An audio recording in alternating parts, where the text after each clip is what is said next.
Good morning. My name is Richard Frost, and I'm a member of the Social Sciences Curriculum Committee. Today, we're going to continue our discussion on the Great Decisions classes titled The Biden Agenda in a World of Turbulence. Our speaker today is Robert Kunnen, who is a Hess member and a valuable part of our Social Science Committee. He is a professor of business and chair of the Business and Accounting Department at Aquinas College for many years. Bob has had an illustrious career in the investment field after being at Aquinas for over 30 years.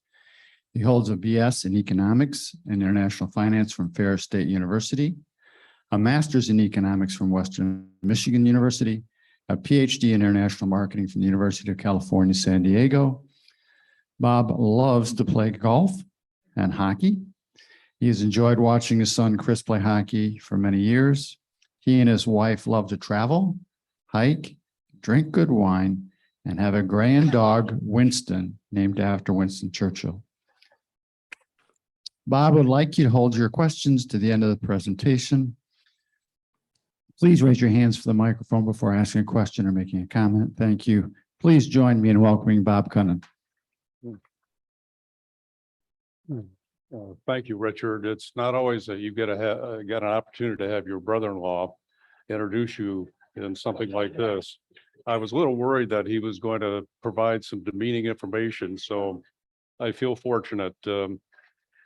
Larry Wen suggested that I do this about 5 months ago, and I must say that I think I revised this presentation about 5 times since then. There have been so many changes that have occurred in the last 5 months that you keep going back to it and making changes. And frankly, this past week, I could have made some more changes given some of the information that's been released. But it's amazing how complicated the world has become and how it's impacted policies, and particularly those that are related to the Biden administration. Things are changing very quickly. The slides that I'm using today will be made available.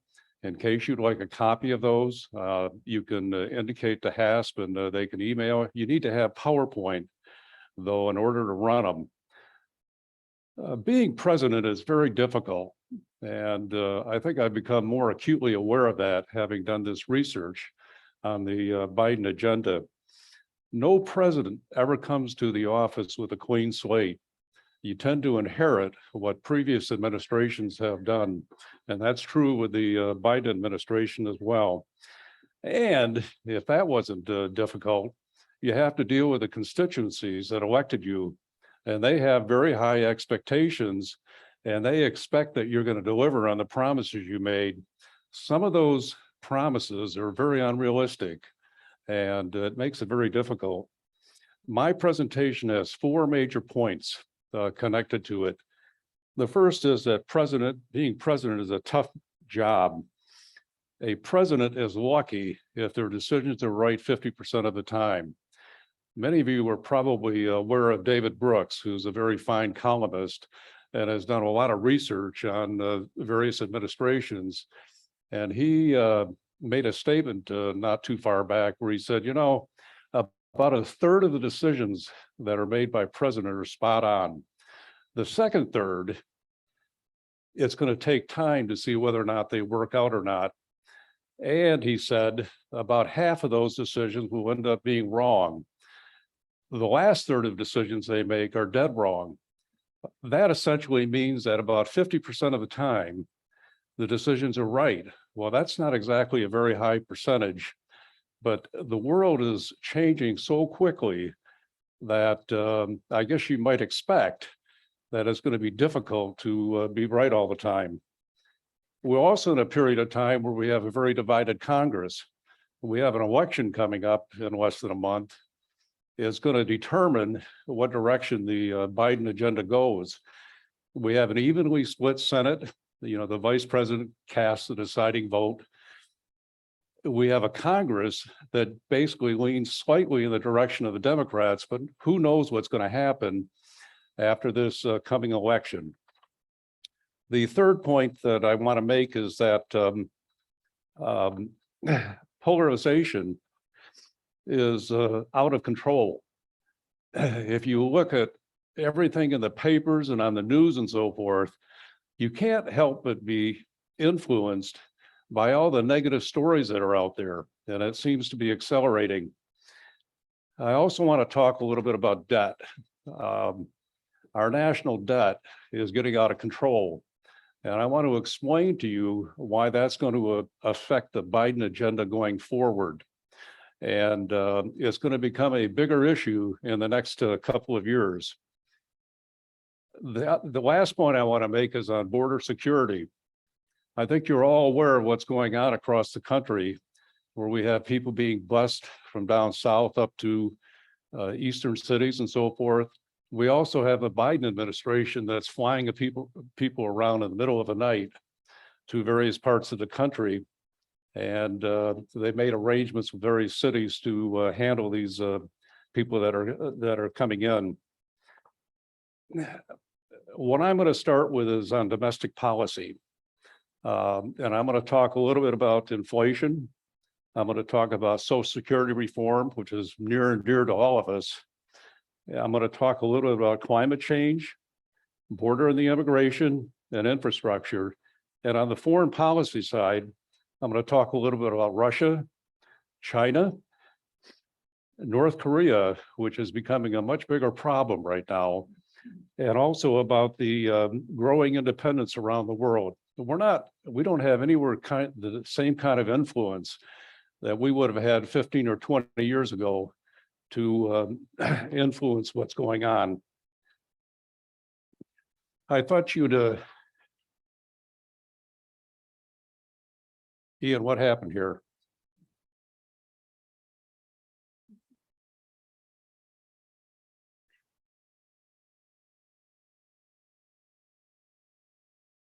There we go. I thought you might appreciate this slide. Charlie Brown and Lucy. And, you know, with the thing, do all fairy tales begin once upon a time? He said, no, many of them begin with, if I'm elected, I promise.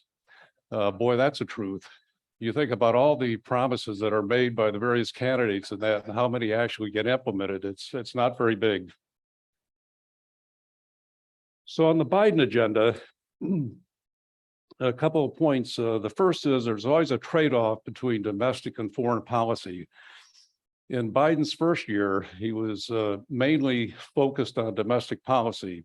You know, we had the passage of the big stimulus program in 2021. Well, this year, suddenly things have changed dramatically, and all the focus has been turned to foreign policy, and I'm going to talk a little bit about that. One of the points I made earlier is that no president comes into this office without having to deal with the last president left. And that's particularly true with Joe Biden. When you look at the amount of inflation that he's had to deal with over the last year, some of it he's contributed to, but a lot of it started in 2020 when we began to have all these issues with the supply channels across the country, and that obviously has had a big impact on inflation. So, as I said, his first year was heavily skewed toward the domestic agenda. Now it's foreign policy. Look at what's happened with Russia. Look at what happened with China. Look at what's going on right now with North Korea, where they're firing missiles over Japan. And it's pretty clear that they're developing nuclear weapons. I believe that North Korea may become a bigger issue in the future than China, given what they're doing right now. And if that wasn't bad enough, we're now having problems with Saudi Arabia, who basically said they're going to cut oil production and their allies by about 2 million barrels a day. It just shows that Joe Biden's influence around the world is going down considerably. On the other hand, he's had some success recently. If you look at the success he had in Afghanistan with taking out al-Zawahiri, that's a big deal. This gentleman created a lot of problems for us in various parts of the world. Also, just recently, they passed the Inflation Reduction Package. By the way, that term inflation reduction is a bit of a misnomer because it does very little to reduce inflation, but it sure sounds good on paper. And then also the student loan forgiveness program. That student loan forgiveness program, there are a lot of people that are in favor of it, but it's going to add somewhere between $400 and $600 billion to our national debt over the next 4 or 5 years. And they claim they have a way of paying for this. I should also mention that we have the midterm elections coming up. The border issue is going to become a bigger deal. We've had over 2 million people come into the country this year. It's really a mess, and I'm not sure there's a coherent policy yet to deal with this. Another issue is this opioid epidemic. If you look around the country and you hear reports going on in various cities and that, they're seeing more and more of this. Fentanyl is coming into the country pretty much unchecked. And I believe that this is going to become a big issue in the next year. Social Security, by 2032, there will not be enough money to coming in to fund Social Security payments unless they address this relatively soon. It's going to take time to implement something like this, and I'm going to tell you a little bit about what they're planning on doing. It's a rather interesting strategy. So I'm going to start a little bit with inflation to explain to you how we got into this predicament. This is M2. M2 is the money supply growth rate. If you go back to 2013, you see that little line all the way over to 2020. M2 grows by about 5 or 6% a year, very consistent. And it's one of the reasons why inflation was relatively tame during that period of time. But look at what happened beginning in 2020. By the end of 2020 and into 2021, the money supply was growing at about 25 to 30%. At the same time, we had problems with supply channels across the US and actually across the world. Is it any wonder why inflation picked up so substantially? You also had incredibly low interest rates through most of 2020 and 2021. The Fed simply did not raise interest rates very quickly, which contributed to this inflation problem. Here's something to think about. In 2021, Bernie Sanders proposed that we spend $6 trillion on this program that we just passed, the Inflation Reduction Package. It actually got done at basically 700 billion. Think about what would have happened if they had passed this in 2021, if we had a $6 trillion stimulus package on top of the 1.9 trillion that they passed. That money supply situation would have been up at 40 or 50% had that happened. Fortunately, that proposal got revised down 3 or 4 times during 2021. It actually ended up being $700 billion. So on that side, it actually worked out pretty well. I apologize for this chart. This, by the way, you can access on your browser. If you just type in US debt clock, you can pull this up, but there's some fascinating numbers in here I want to make you aware of. If you look at this, we're currently spending roughly about, we have about $31 trillion of national debt right now. That's about 125% debt to GDP. If you go back and you look at this back to 1960, look how rapidly that's gone up. It's estimated that by 2026, that's going to be 165%.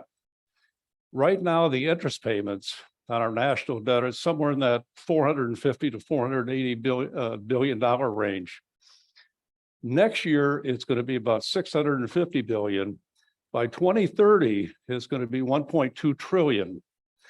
That's going to have a major impact on not only the Biden agenda going forward, but whoever is the next president in terms of dealing with that. One other thing that I want to point out on this is this number down here. This is unfunded liabilities. You never hear about this. And for good reason, I might add. We have no way of paying for this. There are no programs that have been mentioned as to how we're going to fund those going forward. Right now, that number is 171 trillion. Think about that. In 2030, that number is going to be $216 trillion. These are liabilities that the federal government is committed to that we don't have a way of paying for going forward. And if you really want to feel good about this, your current liability is $515,000, and I'm sure the government would appreciate a check from you for that. But it's fascinating to go out and look at this. All these numbers are in live time, so they change every second. By the way, if you have problems sleeping at night, watch this for about 15 minutes, and you will go right to sleep. But it's very interesting, and you can actually go back. You see on the top, it shows a debt clock time machine. You can go back to 1980 and look at all that data in live time on every one of these things. And it's fascinating. In 1980, for instance, our national debt was $880 billion. If you compound that at about 5% a year, 2022, that would work out to about $7 trillion in today's dollars. Our national debt is now $31 trillion. So that's more than 4 times what it was back in 1980, inflating those 1980 debt dollars.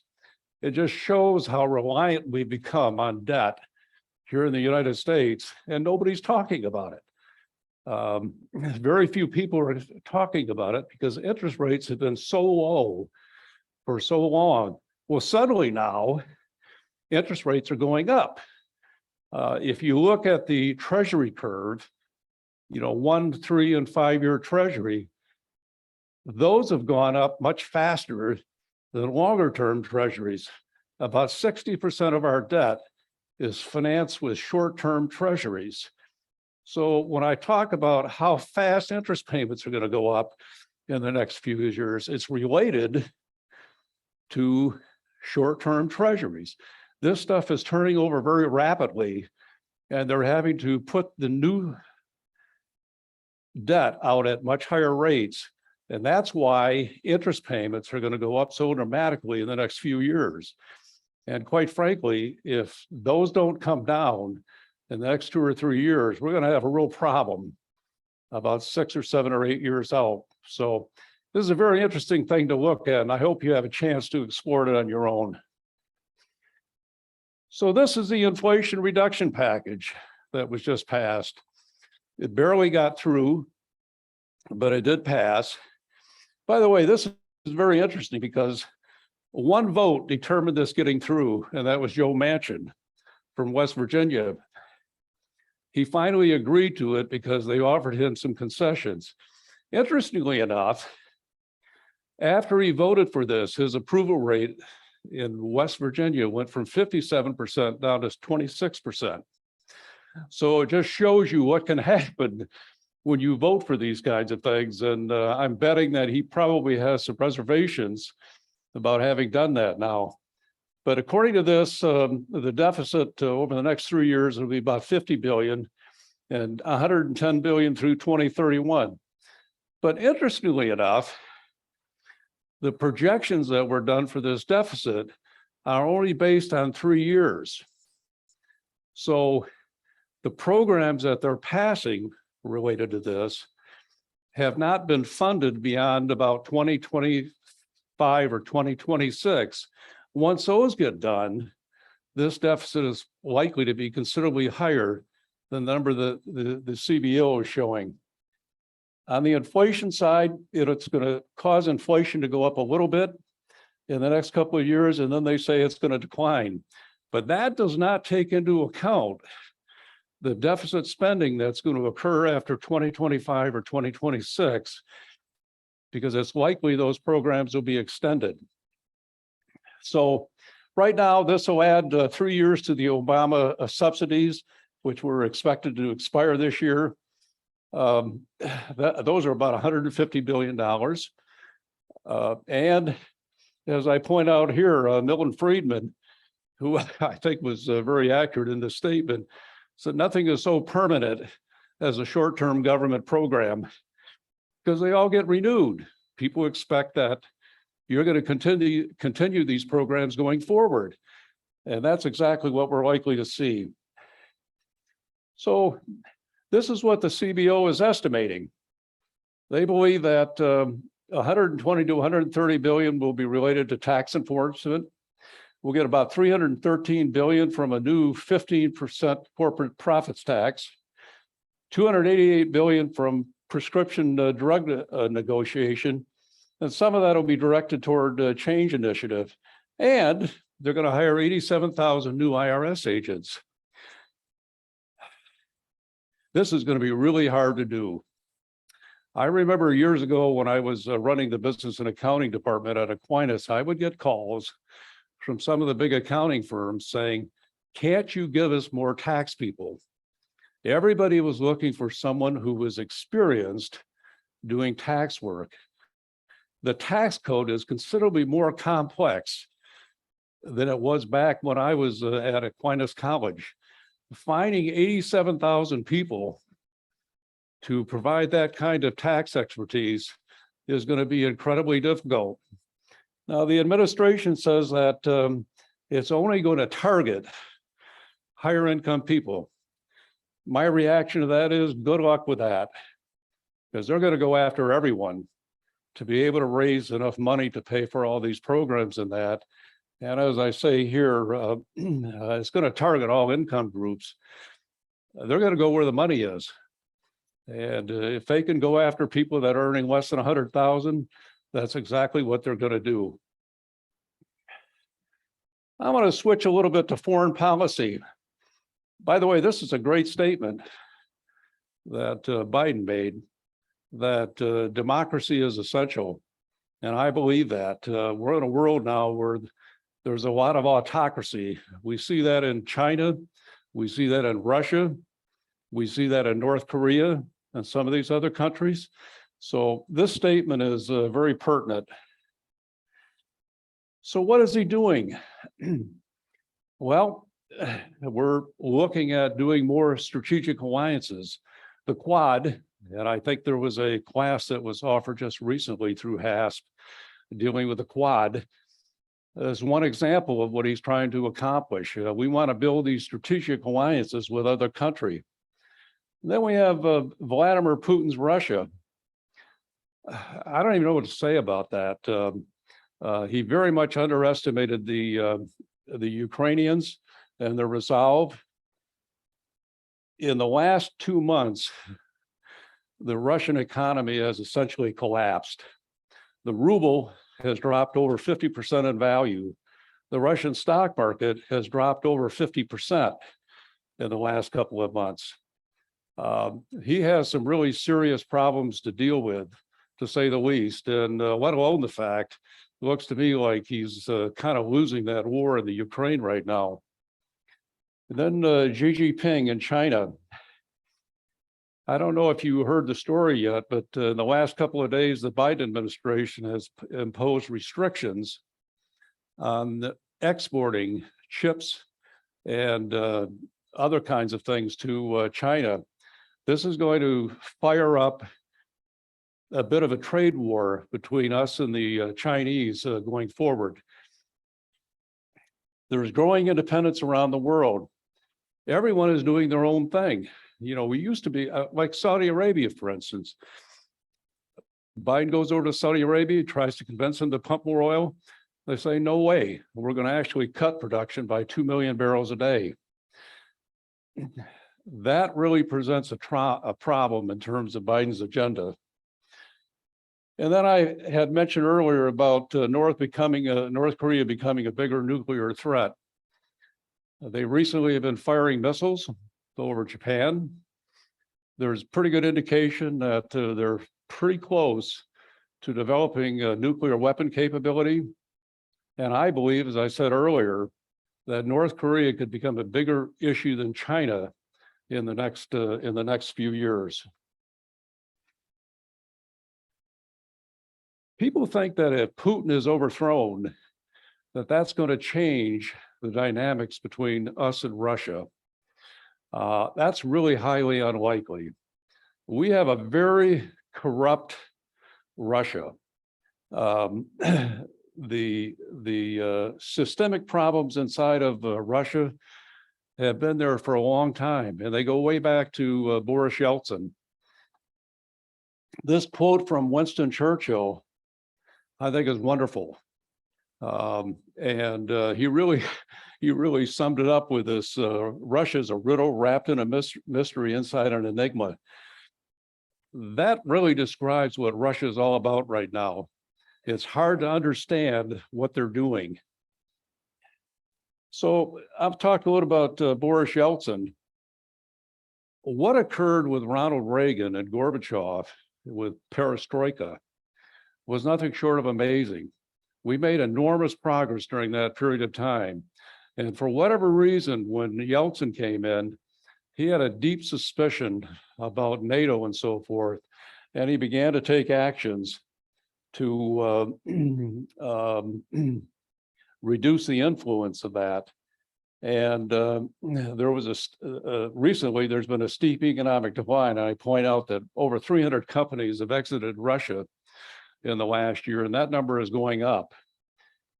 This decline requires that Russia loses leverage, and they're having enormous problems with their financial reserves right now, and they can't get bank loans from anyone anymore. About the only thing that's holding them up right now is exporting oil and gas to China. And China is obviously taking advantage of this because they're buying that oil and gas at discounted rates. So it's benefiting them to keep this going as long as possible. As I point out here, Russia is nothing more than a giant gas station. About 60% of their GDP relates to oil and gas. Think about that, 60% of their GDP. That's almost unheard of. It's almost like they don't have any technological sector. They don't export anything else other than oil and gas. I love this chart. It shows, oh, and by the way, I should point out that China is number 2 in the world in terms of size. Do you know that China is still considered to be a developing country? The United Nations collects money from everybody else in the world, and then they distribute it to countries that are considered developing. So money that we contribute to the United Nations is actually going to China because they're considered to be a developing country. Think about that. Even though they're the second largest economy in the world, it's estimated this year that Russia is going to lose somewhere between 13 and 15% in terms of their nominal GDP. They're number 10 in the world right now. If that happens, this number right here is going to go down considerably, and is going to have a major impact on their economy, their ability to borrow money, and just about everything else you can think of. Anyway, I think it's a very interesting chart showing what's been going on. The only reason why they had this 2021 growth is related to oil and gas. Prices were up, and they were making a lot of money as a result of that, and that's why they had the growth.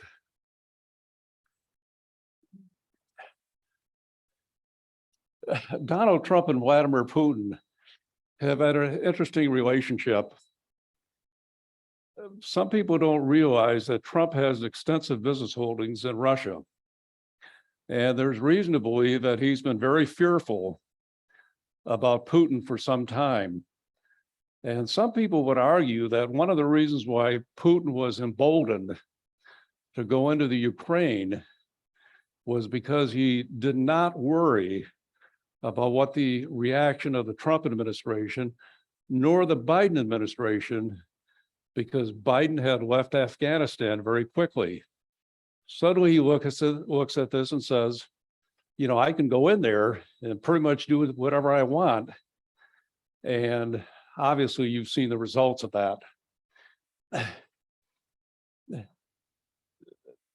Many years ago, I had the opportunity to have dinner with Wilbur Ross, who obviously was Secretary of Commerce in the Trump administration. He made a comment to me one night at dinner. He said, you know, Trump has extensive business holdings in Russia and so forth.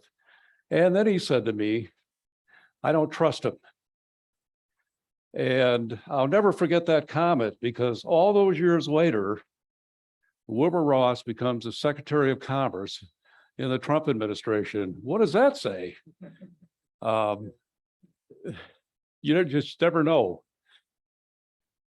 So you also have this situation with Zelensky, that Trump attempted to get Zelensky to dig up some dirt on the Biden family when he was still in office, because he wanted to use it in the election. Well, Zelensky refused to do so. And Trump basically said, I'm not going to give you any help at all. Obviously, that contributed to some of the problems that the Ukraine had initially in defending themselves when Russia decided to invade. So on the domestic policy side in Russia, look at all these things that are going on. Individual freedoms are curtailed. Media is strictly limited. You can't publish any negative things about Putin or the party. The electoral laws are tilted toward Putin and his political party. Frankly, there are no term limits to 2036, which means as long as Putin can stay in power, he's probably not going to lose. But the one I really find interesting is people are getting eliminated. As somebody once said, be careful what you eat or drink in Russia, because you never know what you're going to get. And I would add another thing is, surprisingly recently, people have been pushed out of windows. Think about that. So it's a real problem over there. And I read the other day that apparently Putin has a hit list that he's utilizing to get rid of people. So it's a really serious situation over there right now. So what is our policy? It's pretty much, we're beyond negotiation. We're going to isolate Russia. We're going to impose even more restrictions on items that are exported to Russia. There are also serious restrictions on imports coming from Russia. And as I said, we're going to try to isolate them as much as possible. So this is Xi Jinping's China. He's a very interesting character, to say the least. And when you look at what China has accomplished over the last 20 years, it's nothing short of amazing, their economic development and so forth. But it's happened for a reason, because of the amount of political infighting in the US, that it has emboldened China to do a lot of different things. And I'm going to talk about that a little bit.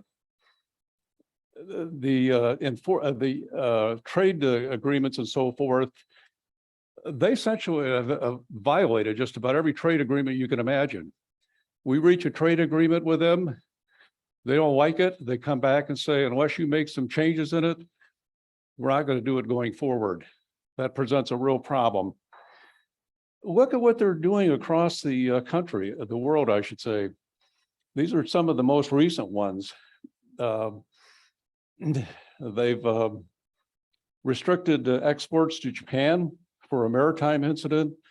They've halted fruit imports from the Philippines for filing unfair trade practice acts. They've canceled Airbus contracts with France for hosting the Dalai Lama.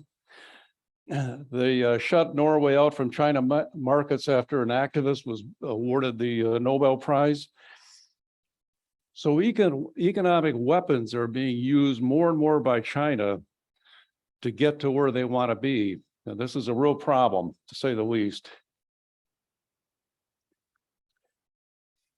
There's been a restriction of basic individual freedoms.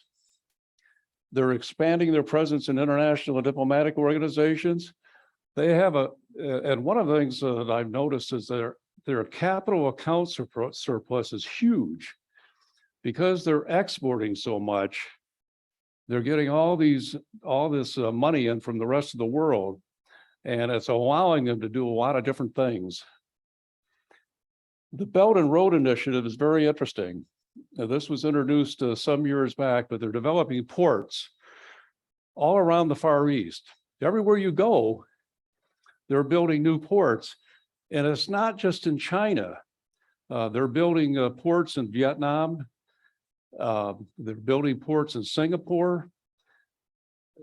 Even Australia has allowed them to build some ports in Australia. And this deals with the roads and so forth that are being built throughout the Far East to be able to transport goods on the continent and so forth. It's a big deal, and it gives them enormous economic power. But look at all the countries who have joined forces with them.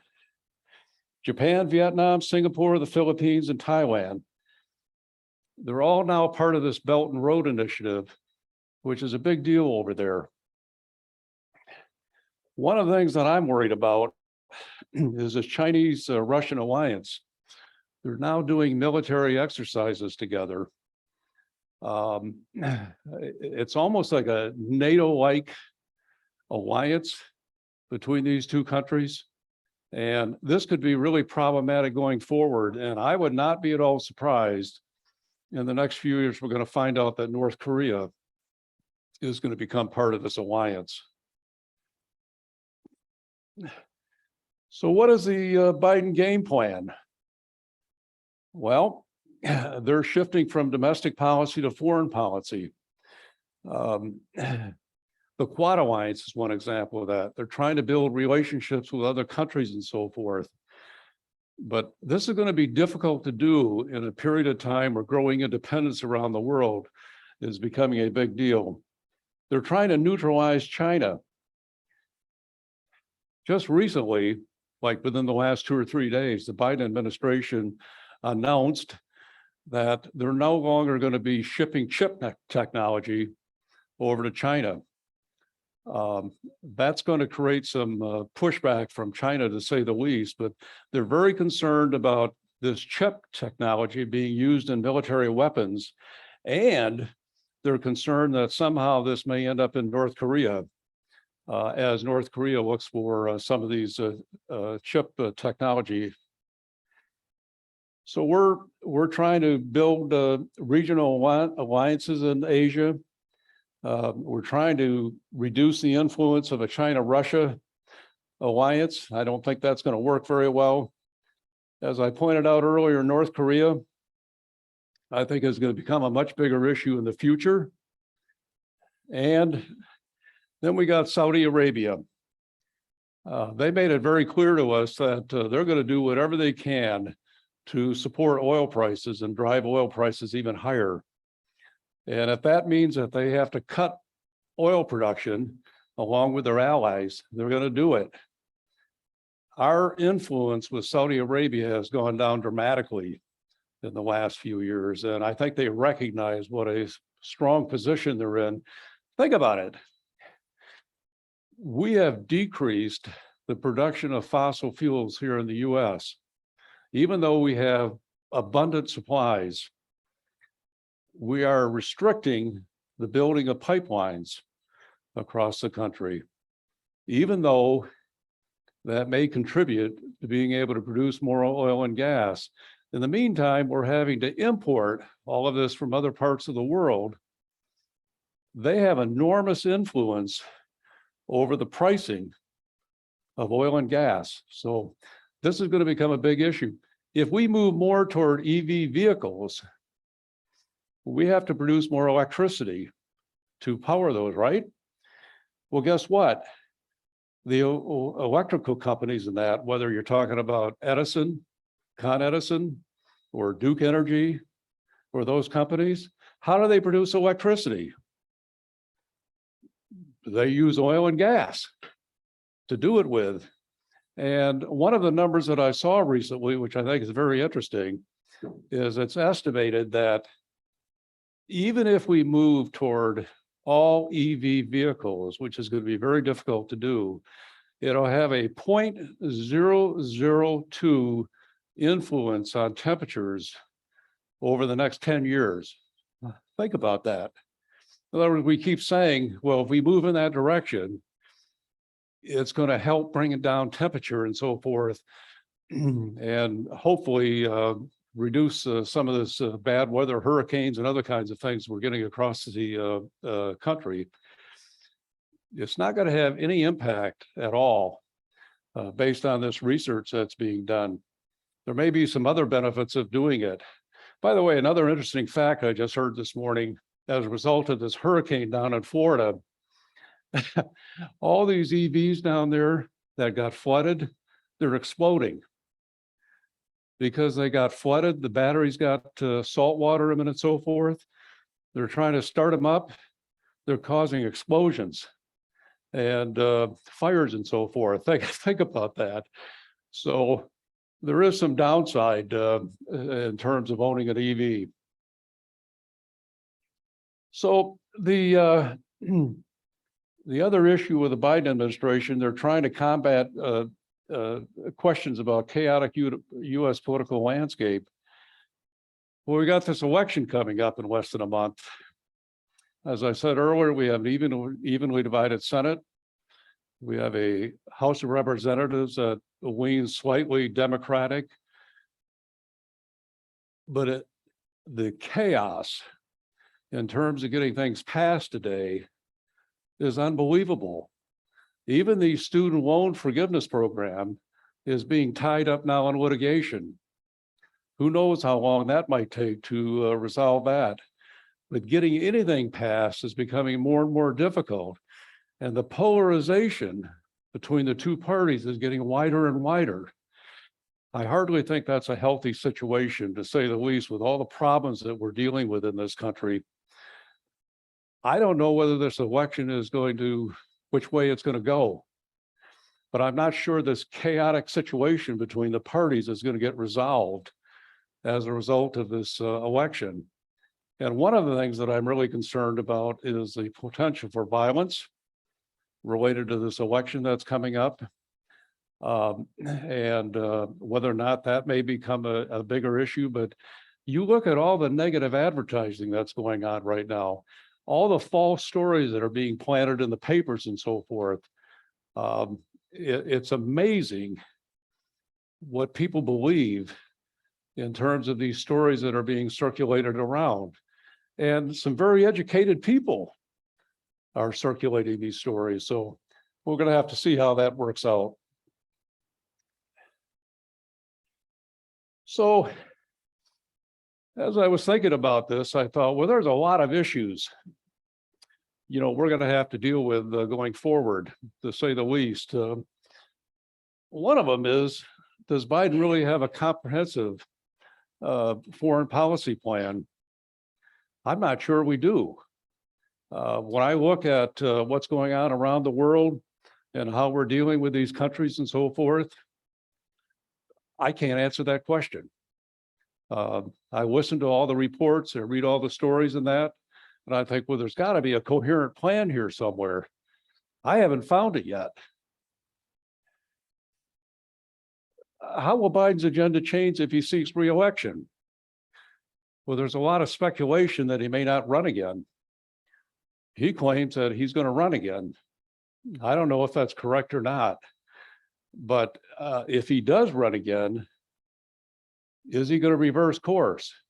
If Congress changes in the next month, the House of Representatives turns Republican, is that going to cause him to change strategy going forward? You would almost think that it would have to, for him to get anything done. He's going to have to figure out a way to work with Republicans going forward if that happens. I don't know if that's going to happen or not. Here's a very interesting question, and that is, if the Fed, through their current actions, generate a recession in the next year, Will we pass another stimulus package? Well, I talked to you about this debt situation. We're at 31 trillion right now and counting. We're going to add another $2 trillion of debt this year.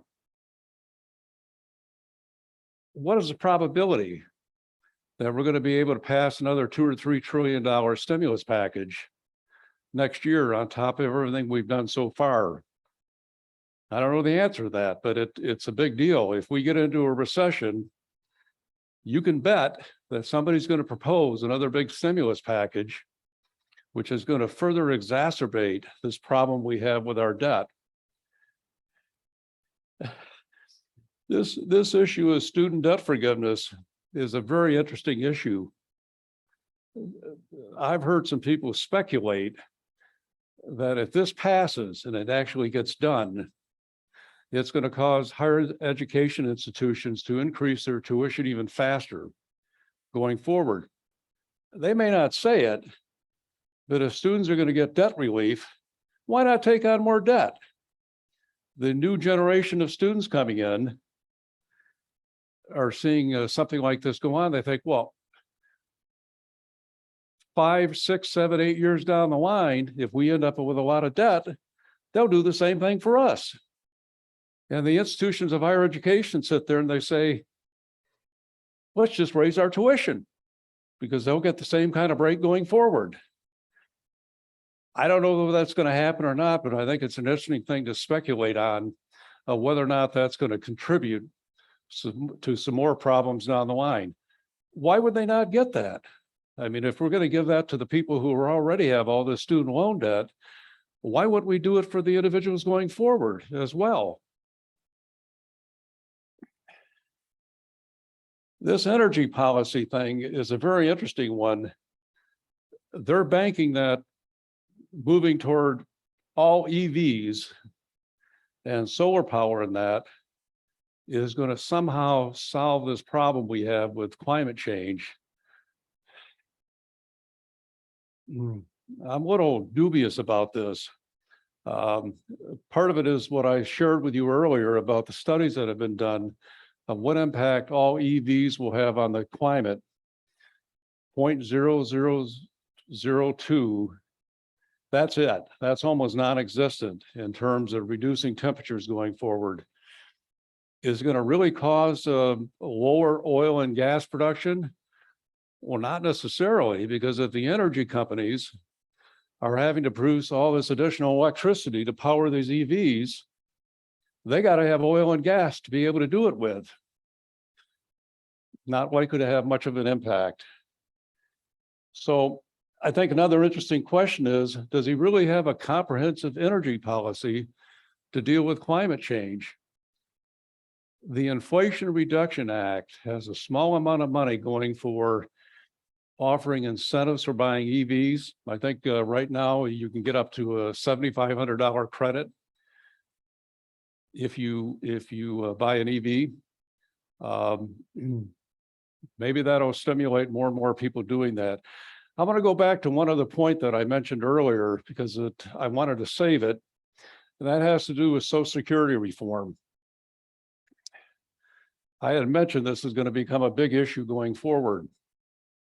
Right now, they're proposing what is called a donut strategy. Interesting term, by the way. But now you're taxed up to about $140,000 of your earnings. You pay Social Security taxes.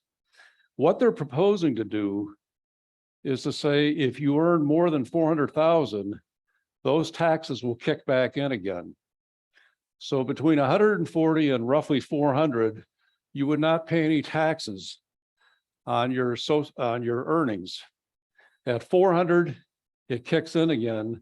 They have not defined whether or not there's going to be an upper limit in that. So I don't know whether that's going to be $1 million. Is it going to be $2 million of earnings or whatever? But that's the way they hope to shore up the Social Security program going forward. And the interesting thing is that the difference between the 140 and the 400, over time, that 140 will gradually move up.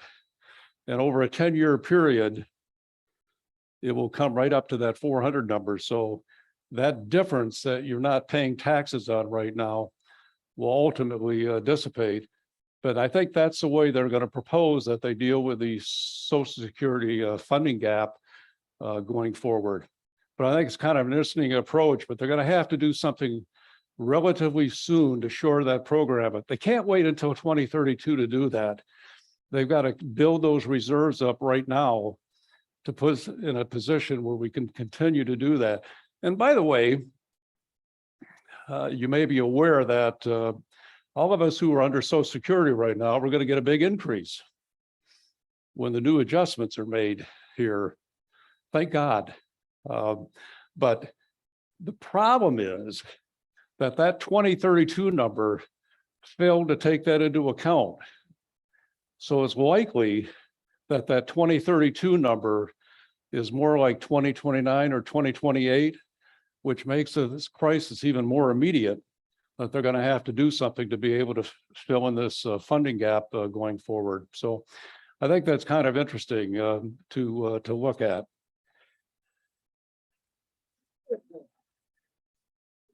So my little thing here is, what would Ben Franklin think?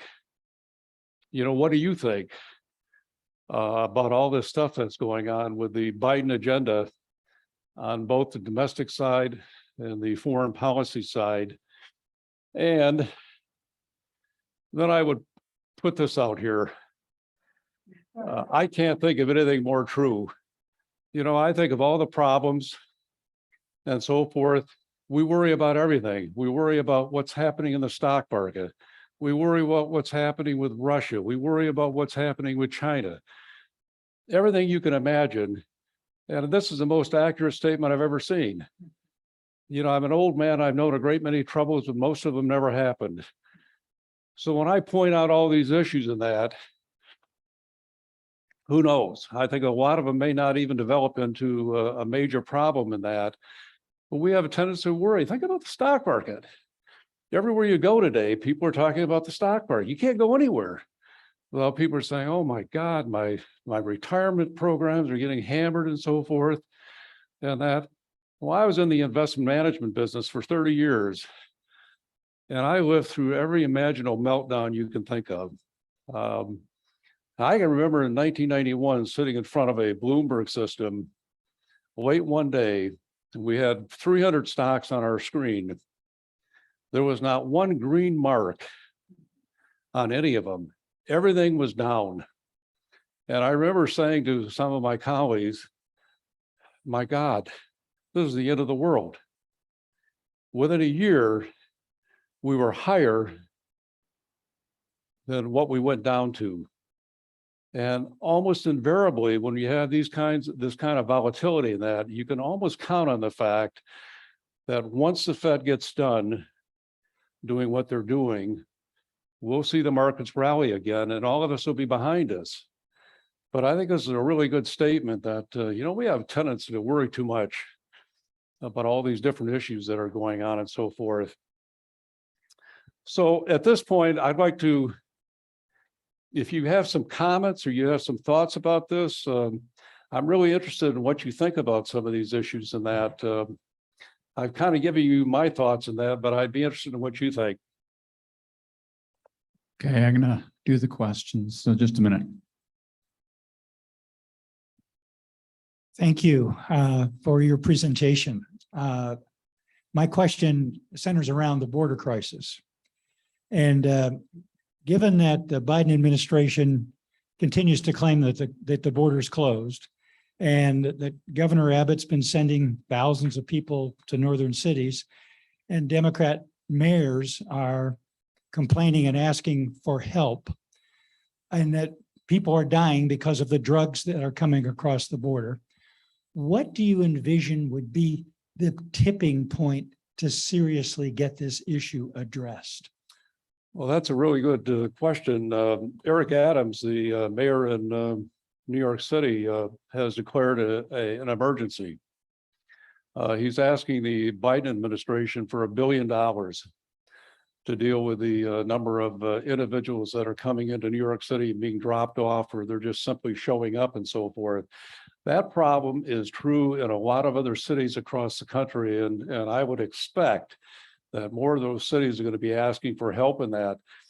But unlike the Trump administration, where there were real restrictions on individuals coming over and they were actually sending people back,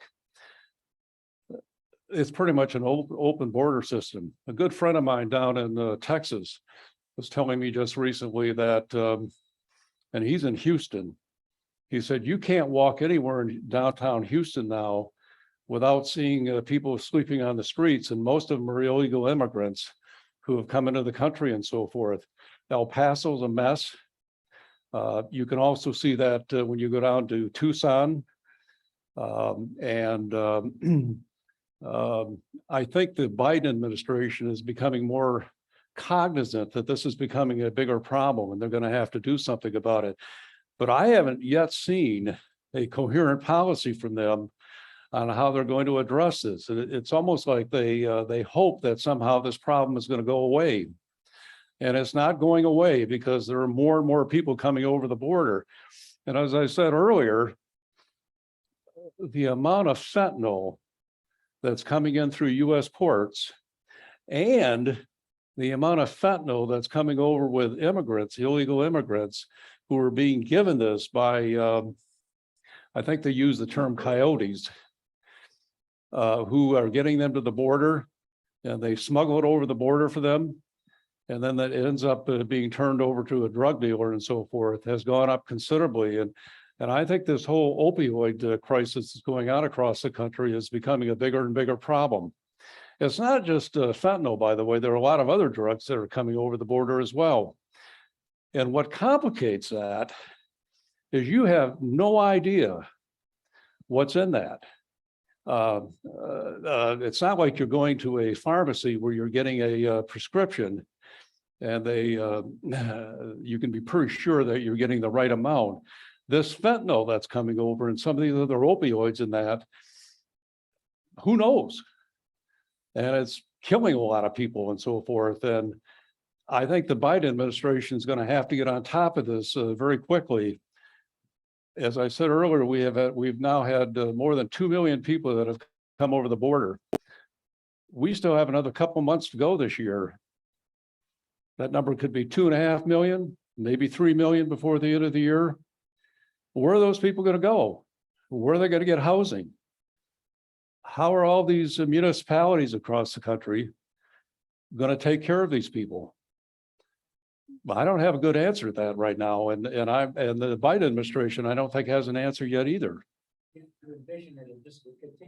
Please use the microphone if you'd be so kind. Thank you. You can use the follow-up if you'd like a comment, please. Just use the microphone, please. So do you envision that it would just continue to be an evolution of all these bad things that are happening, and that eventually they'll get to the point where they won't have an alternative but to act? Well, I think that's a fair statement. The question is, when is it going to happen?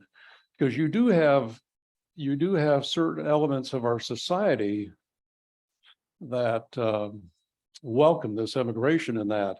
And by the way, I'm a big proponent of immigration. My grandparents immigrated from the Netherlands to the US, and immigration is one of the things that made this country great. You go back to the last century and so forth, a lot of the economic development in that came from immigrants who came into the country. And I have no doubt that the individuals that are coming in right now, many of them will make a substantial contribution in that, but there's nothing orderly about this process. You know, when you have people just drifting into towns in the middle of the night, or you have some of the governors like Florida and Texas busing people and just dropping them off. Of course, one of the funnier stories is they dropped a bunch of people off at the vice president's house in Washington, D.C. I'm sure that made her happy. But this is going on every day, and that's just not the right way in terms of having a coherent immigration policy. So I'm hoping that pretty quickly we're going to begin to see some action on that part. Right now, I see no evidence of that. Bob, we have a question from one of our virtual participants. You had mentioned about China's designation as a developing country in relation to the World Trade Organization. It's my understanding that's a self-declared designation, but are you aware of any way to change that designation? Because that has been a contentious point for many countries for some time now. Yeah. You know, it's very interesting. As I was reading about that, obviously China is going to object to that. And the amount of money that they're getting from the United Nations is not inconsequential. But the question I would ask is, how do you stop it? I mean, China plays an important role on the United Nations as the second biggest economy in the world. What is the US going to do? I suppose they could just say, we're not going to make any contributions any longer. The problem with doing that is then you end up in a situation where China begins to take other actions against us. And I think the administration has almost said, well, it's the lesser of two evils. We can continue to make the contribution, and we know that that money is going back to China, or we can elect to take action and not make those payments. But then we risk running into retaliation from China in other areas. Right now, they seem to have taken the approach that they'd rather just pay the money into the United Nations and not worry about it. And I don't have an answer for that, by the way. I don't know what the best approach is, but I think it's something that when I read about it, it's very irritating. They have the second biggest economy in the world, and yet they're considered to be a developing country. That's kind of crazy. Yes. Over here. Lee Strabel. We got several conundrums going. One of the things is immigration. Immigration policy was changed by administration, never became coherent. They've had 100 years to correct it, to do something with it. They've not done it. That whole bomb is dropped right on Biden's desk. We got a low birth rate. We're going to need immigrants. We're not going to have illegals coming through. We got to have a nice orderly system of processing. Right now, waiting 6 years when you're starving is not an option. So you come over illegally, but that's just a comment on that. The thing that I really want to talk about too is another conundrum. We have neglected our grids, our dams, our bridges, our highways for decades and decades and decades. Now it's to the point where they're about to collapse. The grid's about to collapse. The bridges are about to collapse. The dams, our water problems. All these things were ignored or shoved under the rug or given, at best, a little passing program. Now that's come to roost too. It's going to cost trillions of dollars to fix these things that have been neglected for years and years. We don't have those trillions of dollars. What do? This administration is getting blamed for all these problems, and these problems have accumulated not on Republican presidents, not on Democratic presidents, but on the past 100 years. They've had problems, and they've had the time to fix these problems, but they've dropped it all on this one last desk. It's easy to point fingers and say that Biden doesn't have a way to do things. You're facing either a debt that's incredible and our whole currency is going to collapse, or you're looking at a grid that might collapse. What do you handle? How do you fix it? Where do you go?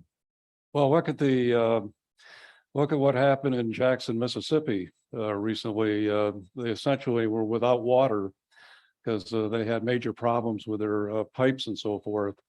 You look around Holland, Michigan, you see all the construction that's going on around downtown and that changing pipes and everything else. As you said earlier, all of this piping that was put in 40, 50, 60, 70, 80 years ago is failing, and not surprisingly so. It was never designed to last that long, and clearly for a long period of time, nobody was willing to do anything about it.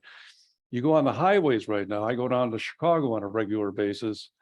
It's one giant construction project as you drive down there. And that's true of a lot of other parts of the country. I mean, you can't go more than 15 or 20 miles before you run into a construction sign on the highways. I'm sorry? Exactly. And fortunately, they're beginning to address some of this. They recognize that we got a serious problem with infrastructure, and it's not just pipes, it's roads, and many other things. And by the way, having done a fair amount of flying when I was younger, we have issues with our airports in that the air traffic control system is outdated in many parts of the country. It's not an issue when you fly into places like O'Hare or into New York City and things of that nature. But a lot of the smaller airports around the country that have instrument approaches in that have outdated equipment. And that could become problematic going forward. Yeah, I just wanted to make a comment back to the immigration issue and border issue.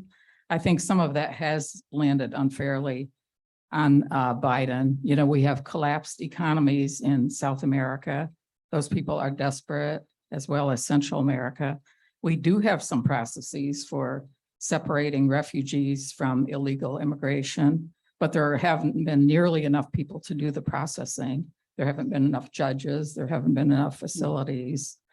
So I think there's a way of addressing that that needs to happen that, you know, previous administrations have not been willing to address. We've seen in Europe where those countries have taken thousands and upon thousands of Syrian refugees, which we did not participate in. So I think we have a duty to try to solve these issues on our border without just saying something like, well, these people shouldn't come in, or we should just send them all back, or something simplistic. That's fair.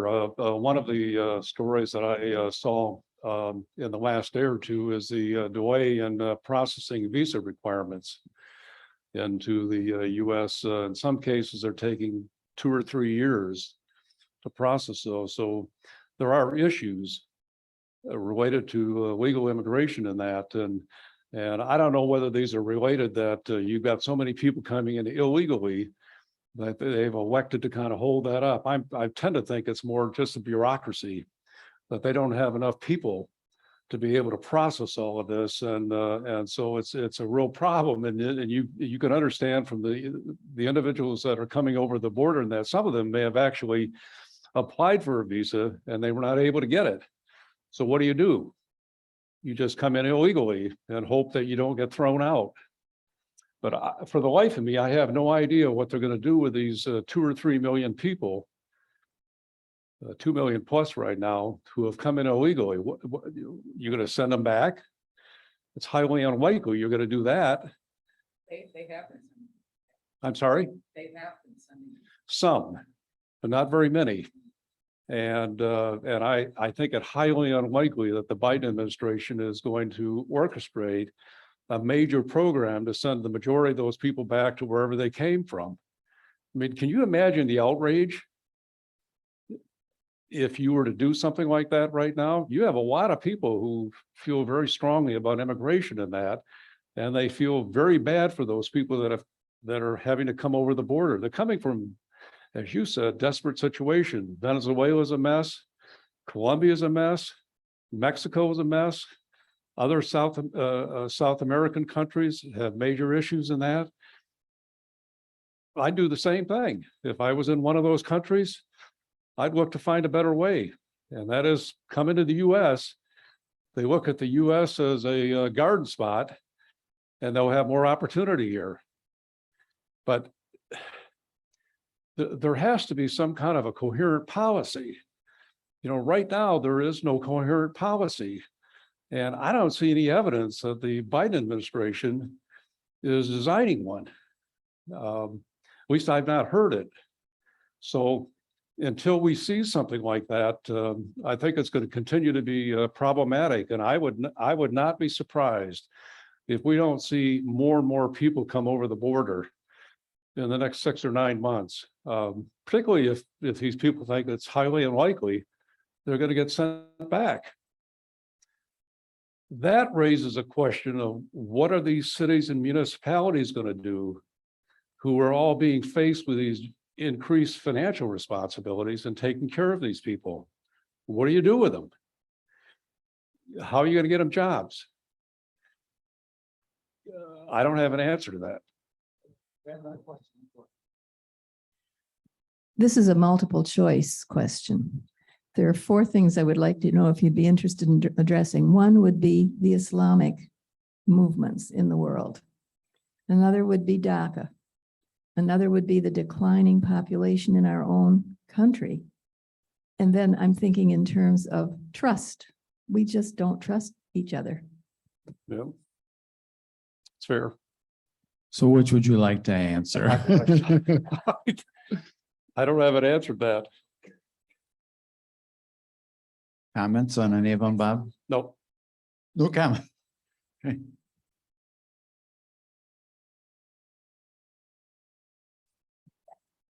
That discussion about immigration, do you know or are you aware if there is any consideration or discussion going on to the extent that it might be more cost efficient to help people where they are, be it in Venezuela or Mexico?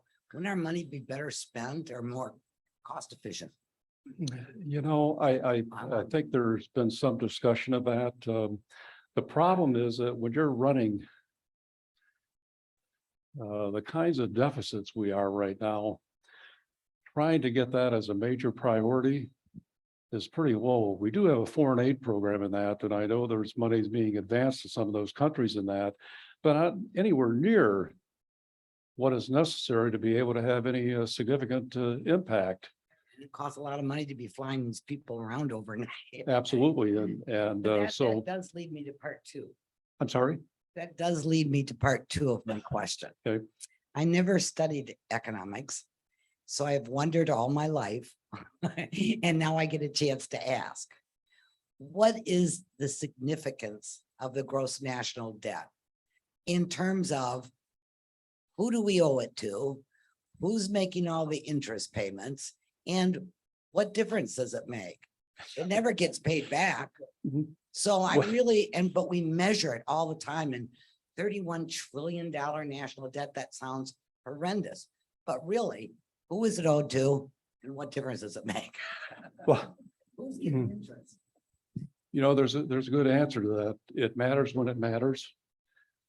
And we have been very fortunate that we've gone through a long period of time where we have low interest rates.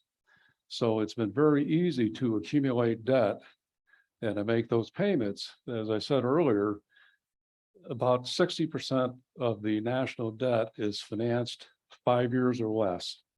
They do it in terms of 1, 3, 5-year treasuries. We owe it to ourselves.